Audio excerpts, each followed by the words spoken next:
20 December 1971 সাল। বিজয় দিবসের ঠিক 4 দিন পর রহস্যজনক এক মাইন বিস্ফোরণে ধ্বংসস্তূপে পরিণত হয় মৌলভীবাজার সরকারি উচ্চ বিদ্যালয়ের মুক্তিযোদ্ধা ক্যাম্প। বিস্ফোরণে শহীদ হন বিভিন্ন স্থান থেকে এসে আশ্রয় নেওয়া 27 জন মুক্তিযোদ্ধা। প্রতি বছর এই দিনে এই জেলার মানুষ গভীর শ্রদ্ধার সাথে স্মরণ করেন জাতির এই বীর সন্তানদের। দীর্ঘ 9 মাসের রক্তক্ষয়ী যুদ্ধের পর 1971-এর 8 ডিসেম্বর হানাদার মুক্ত হয় মৌলভীবাজার জেলা। পুরো দেশ শত্রুমুক্ত হয় 16 ডিসেম্বর। বিজয়ের আনন্দে তখন উচ্ছ্বসিত সারা দেশ।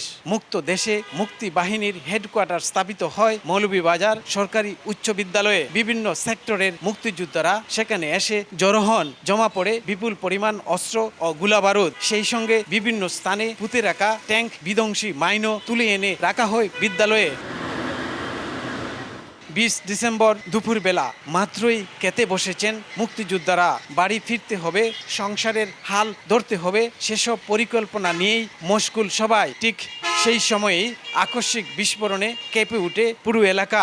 শক্তিশালী বিস্ফোরণের আঘাতে বিদ্যালয়ের দেয়াল, টিনের চাল ও মুক্তিযোদ্ধাদের দেহ খণ্ড বিখণ্ড হয়ে ছড়িয়ে পড়ে চারদিকে। সেই দিনের সেই হৃদয় বিদারক ঘটনার স্মৃতিচারণ করলেন মুক্তিযোদ্ধারা। আমরা যখন বিভিন্ন স্থানে ক্যাম্প করিয়া ক্যাম্পের মাধ্যমে আমরা সবাই জড়ো হইতাম এবং জড়ো হইতেছি, সবাই এখানেই আসতেছে। কেউ কেউ মৌলভীবাজার, কেউ কেউ সিলেট। এভাবে আমরা সিলেটের যত বৃহত্তর সিলেটের যত মুক্তিযোদ্ধারা আছে বিভিন্ন ক্যাম্পে এইভাবে জড়ো হইতেছে। তো মৌলভীবাজারের মুক্তিযোদ্ধা যারা আসিল সবাই যুগিড্ডর, আর এদিকে ক্যাম্প আসিল সরকারি গভর্নমেন্ট হাই স্কুলের মাঠে না, স্কুলে আসিল ক্যাম্পটা। এখানেই সব আগ্নেয়াস্ত্র এবং জ্বালাটন সব কিছু এখানেই ডেটোনেটার যা আসিল, বম 36 গ্রেনেড যা আসিল সব নিয়ে সরকারি স্কুলে এইখানে ইয়ে করা হয়েছে। এই ঐতিহ্যবাহী মৌলভীবাজার সরকারি উচ্চ বিদ্যালয়ের ঐতিহ্যের পাশাপাশি ঐতিহাসিক একটা ঘটনার সাক্ষী। কারণ 1971 সালে মুক্তিযুদ্ধের সময় এই বিদ্যালয়টি মুক্তিযোদ্ধা ক্যাম্প ছিল এবং পরবর্তী 16 ডিসেম্বরের পরে 20 ডিসেম্বর তারিখে অনেক দুঃখজনক একটা ঘটনা ঘটে। স্বাধীনতার পরে মাত্র 4 দিন পরে আমি সামস্তা রোডের বাসায় ঘুমে আছি। সকালের সময় প্রচণ্ড মাইন বিস্ফোরণে আমাদের বাসার দরজা জানালা এবং পালং পর্যন্ত কাঁপছে। আমি তখন কোনো ভয়ে ভীত হয় নাই, কারণ পাকিস্তানি বিমান বাহিনী আর নাই, আত্মসমর্পণ। পাশেই আমাদের প্রতিবেশী ভারতবর্ষ, তারা তো আমাদের আক্রমণ করার কথা না, মিত্রবাহিনী আমাদের, তাহলে নিশ্চয়ই বোমার কিছু দুর্ঘটনা হয়েছে। তাৎক্ষণিকভাবে বাইরে দেখা গেল কুয়াশায় ঢাকা ছিল 20 ডিসেম্বরের মৌলভীবাজার শহর। আমি আমার বন্ধু আব্দুর রবকে নিয়ে সরকারি উচ্চ বিদ্যালয়ের মাঠে এসে যা দেখলাম, এই দেখাটি, এই অনুভূতিটি এই স্বল্প সময়ে এই 55 বছর পরে ব্যক্ত করার মতো এই শক্তি সাহস ভাষা আমার জানা নাই। কবর এবং শ্মশান আমরা স্থাপন করি। আমাদের এখানে একটি নাম ফলক আমরা তৈরি করেছিলাম 2020 সালে। এখন এইটা অনেক নিচের জায়গা, পার্শ্ববর্তী যে সমস্ত স্তম্ভগুলো আছে এগুলো অনেক উঁচু হয়ে গেছে, এটা নিচে হয়ে গেছে। আমার একটা দাবি থাকবে যে নাম ফলকটা যাতে সুন্দর করে আবার নির্মাণ করা হয়, পুনর্নির্মাণ করা হয়। বিদ্যালয় মাঠের পাশে সমাধিস্থ করা হয় বিস্ফোরণে শহীদ 24 জন মুক্তিযোদ্ধাকে। হতভাগ্য এসব মুক্তিযোদ্ধার স্মরণে দিনটিকে স্থানীয় শহীদ দিবস হিসেবে ঘোষণা করা হয়। স্থাপিত হয় শহীদদের নাম ফলক।